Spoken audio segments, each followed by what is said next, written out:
Je sais que beaucoup disent encore que mais qu'est-ce qu'Amélie est en train de nous sortir aujourd'hui? Qu'est-ce qu'Amélie est en train de nous dire aujourd'hui? Je suis choquée. Ouais, ouais. Le pôle santé, c'est le pôle de la santé et non le pôle de la maladie. On ne parle pas de maladie ici. Notre coach nous a toujours dit de parler de ce qu'on aimerait voir dans nos vies. On parle de la santé. On veut la santé, on ne veut pas la maladie. On chasse toute forme de maladie au loin. Si jamais il arrive que le pôle santé parle de maladie ou explique certaines pathologies, c'est juste pour sensibiliser dans le cas où ce serait là. Mais à la base, la santé, c'est l'absence de maladie. C'est le feel good. Feel gesund, comme on dit en allemand. Se sentir bien. Ça n'a rien à voir avec la maladie. Donc se mettre tout le temps à parler de la maladie, c'est comme si on appelait la maladie en fait. Alors que si on parle tout le temps de santé, la santé s'installe. Et toutes ces maladies que vous voyez là, elles sont toutes évitables. Je dis bien, toutes sont évitables. Toutes ces maladies sont évitables. Comment est-ce qu'elles sont évitables? En prévenant la santé.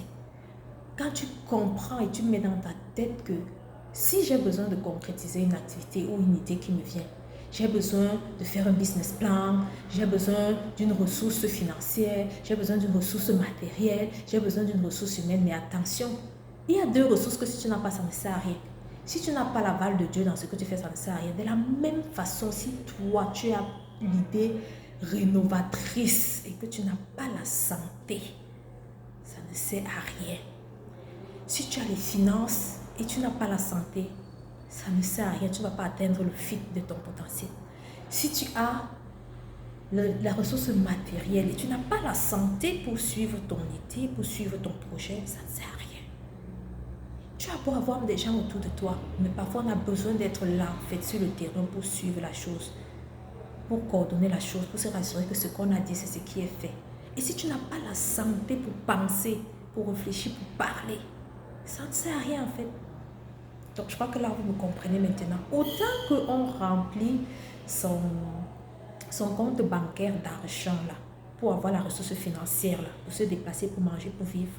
Autant qu'on remplit son compte bancaire spirituel de prière, de jeûne, de sacrifice, d'offrande et tout, pour avoir les faveurs de Dieu, pour évoluer spirituellement et tout. De la même façon, il faut remplir son compte bancaire de santé, de ressources sanitaires pour prévenir les maladies. Pourquoi vous n'avez jamais pensé que vous pouvez passer 1 an sans tomber malade, 2 ans sans tomber malade?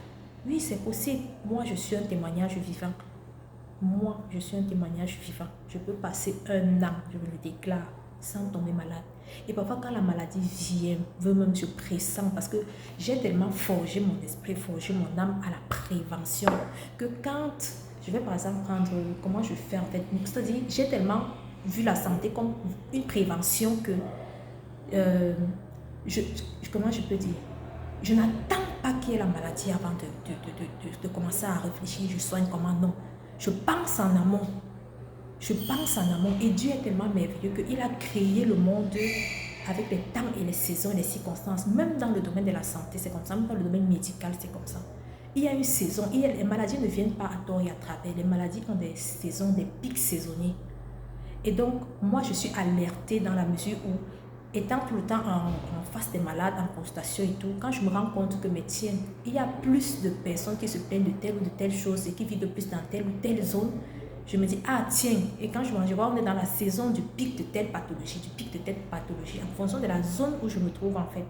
Et Dieu est tellement merveilleux que quand il crée des saisons, quand il y a des pics saisonniers de maladie, parce que Dieu n'est pas l'auteur de la maladie, donc quand le diable fait des pics saisonniers de maladie, Dieu lui a tellement prévu les choses que il fait ce qu'on appelle, il pourvoit ce qu'on appelle les fruits de saison. Commence à observer en fait dans ton environnement de vie, dans ta zone de vie, dans ton continent, là où tu vis, tu vas te rendre compte que s'il y a certains fruits ou certains aliments